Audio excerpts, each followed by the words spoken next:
Hi, welcome to another strategic thinking series. Today we're going to be talking about why vendor management offices need to define a core set of processes. We've spoke about in the past about post-process maturity and how to build quality processes, but we never really touched upon why there's a need to define these core set of processes. And a question came up recently that led to this video to sort of get across why those VMOs, so vendor management office functions, supplier management office functions, should look at building a core set of processes. There's another video you can look for about what those processes are that we recommend, but this one is addressing why is the need.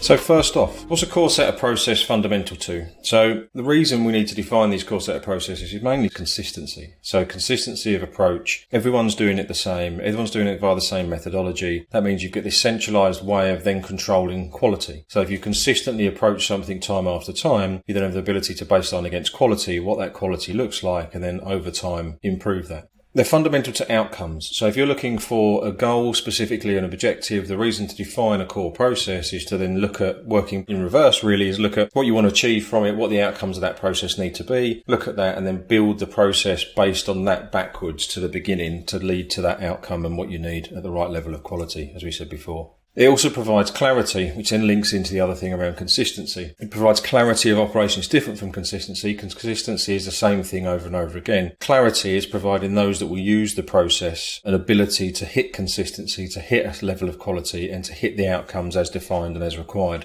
Also to help with change. If it's documented, if it's consistently done, if there's clarity around how the process is approached, then it's easier to change. You can change it centrally, then cascade that change out, and then the new version or version 1.12 of that process can then be adopted because it's already understood what version 1 looked like.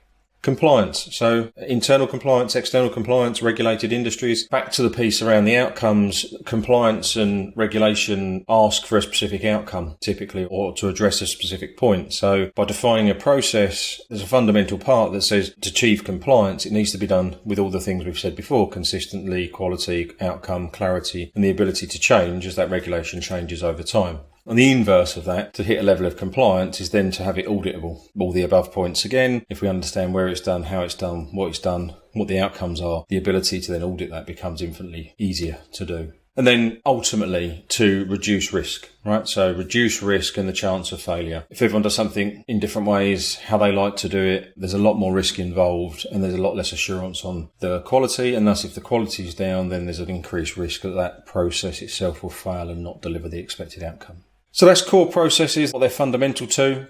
In terms of what a core, as we call a central or core process should be for a VMO or vendor management office, they should be easy to understand what the expected inputs are. So what do you need to start the process? What do you need to kick it off? What do you need in front of you to be able to complete the process cycle? What are the expected outputs? Similar to the goals and outcomes, but it's the things that come out of the process that lead to the goals and outcomes. What's expected out of the process? What are the individual steps and tasks that need to be taken from getting the inputs to potentially getting more inputs to then getting to the expected outcomes? What are the series of steps that need to be taken? Like a workflow, essentially. Clear goals. So what are the clear goals of the process? When you get to the end of it, make sure you've got an ability to say, well, what was required? What was the outcome meant to be? What was the goal? If it's one of those missed, then go back in the process and look at where that might have been missed. That step might have been not delivered, what was expected. And then you might even identify process improvement opportunities there, right? You've come against completing a process. You've then got a goal defined or a list of goals defined. The process, for whatever reason, didn't achieve that goal. So you go back and look at, well, where did that break down and why didn't you get to that? And then look at improving the process over the time. On to the next topic, which is increasing efficiency and effectiveness. So the reason you want to document or at least create these core set of processes is one of the main reasons is increasing the efficiency and effectiveness of the organisation, the people that work within it. Ways of doing that are to simplify it, so to make sure it's not overly bureaucratic, too many steps, that you lean it out as much as possible. And the word lean here applies to lean manufacturing as well, and you can look at that as a discipline as how to improve your process and how to lean that out. And streamlining processes, looking at how you take out waste. And there's a number of types of waste that come from raw materials and where they're located, to failure rates, to situating transport around certain things. And I know in most office environments you kind of think, oh, transport doesn't apply to me in logistics, but it might do if you look at the inputs you require and where you need to go and get that. Even in the digital sense, if that's bureaucratic and complicated to get that digital input, you can still apply sort of lean manufacturing methodology and waste. There's 7 types of waste that you can look at that give you a thought process as to how you can improve that end-to-end flow each time. Outcome focused. So make sure you are relentlessly focused on the outcome for that process. Don't include in there things that are going to over processing, etc., or too much time spent on nice to haves when you're just focused on what that process needs to deliver, and make it as efficient as it can to deliver those things. Make it measurable. You can't measure it, you don't know how to improve it. So at least define a level of KPI, be it based on time or output of quality, quantity, depending on that process, set of KPIs, set of key risk indicators, set of key control indicators, and then over time look at how you would improve that month on month, quarter on quarter, year on year, and look at how that process is performing better and better in the organisation. And then, similarly to what I just said, define benchmarking. So what is equivalently against that process type? What do you consider to be a bad, okay, and a good cycle? And then potentially report on that for each time it happens, and look at seeing how you're performing in the field. You can have an excellently designed process like on paper and theory, but when it comes to executing at scale, there might be something wrong with it, too overly complex, not the right tools, not the right level of documentation. You need to look at where the average is performing by a defined kind of benchmarking across your organisation. That process has been performed 100 times. How did it perform on average each time? And is that in line with the expected tolerance of your process design, etc.?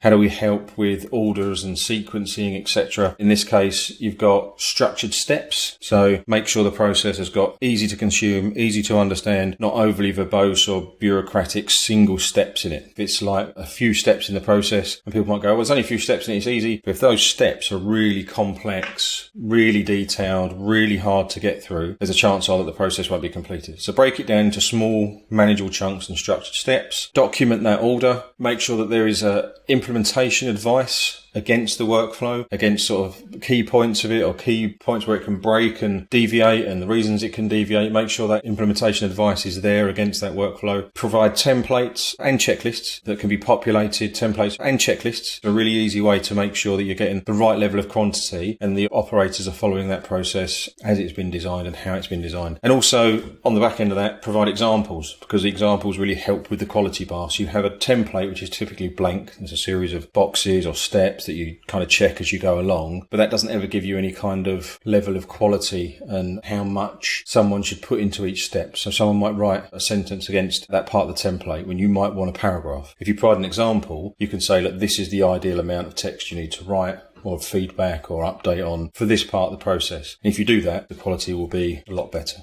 Regulation and compliance. A lot of these processes I need either, like I said before, for internal compliance to internal policy and internal ways of working, or in some cases, in some industries, external regulatory compliance needs to demonstrate because that's been set by an external regulator. I'm going to repeat a little bit here, but these are the key points of why you'd define these core processes, because if they are a process that is driving compliance, especially against regulation, they need to be consistent and they need to be performed consistently for you to have a chance of reporting a level of compliance. They need to be repeatable, so they need to be able to be scaled out and repeatable across your organisations, not done in a consistent way, but repeatably done by a different set of operators each time. They need to be evidence-based, so as you're completing the process in a repeatable and consistent way, you're amassing evidence as you go. That's back to the templates, back to the examples, and then that evidence then becomes auditable and is stored in an easy-to-find location. If a regulator comes in and says, I want to see X, show me your core processes. Are you giving your core processes? Show me the list of suppliers or vendors you manage, you give them that. Typical approach for a regulator will be, show me that supplier going through that process, and they might do that 10 or 20 times to spot check the quality of the controls you've got. So you need that to be auditable. You need that to be in a centralized location. So you need to be able to say that supplier and find where it went through that process and at what time, and the documentation, the evidence trail behind that. You will need digital support in some shape or form to do that in a scalable manner.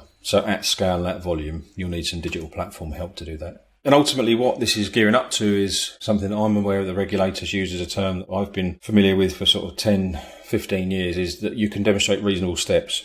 Regulation and compliance isn't there to stop things going wrong ever. It's to mitigate the chances of things going wrong and to make sure that things are being performed to a reasonable standard. And thus you can demonstrate you've taken reasonable steps in line and in the spirit of the regulation. You'll be able to have a good conversation with the regulator. If you can't demonstrate reasonable steps, that's when it's a problem. And it's not about it going right or wrong. Things can go wrong even when you've taken reasonable steps. So the regulator won't necessarily come in and look at the fact something's gone wrong and say, right, you're automatically guilty because something went wrong. They'll look at how you approached it and if you took reasonable steps. And if you did take reasonable steps, they can sometimes just go, it's just one of those things. We could tighten it up here and there, etc. But ultimately, you was in line with the spirit of the regulation. Unavoidable circumstance, essentially. So I hope that was useful. They are the reasons why the Vendor Management Office needs to define a core set of processes. You can look out for other videos what we think some of those core processes are, and we go through each one of them. Hope that was useful. Thank you. Feedback, comments, welcome. Thank you. Bye-bye.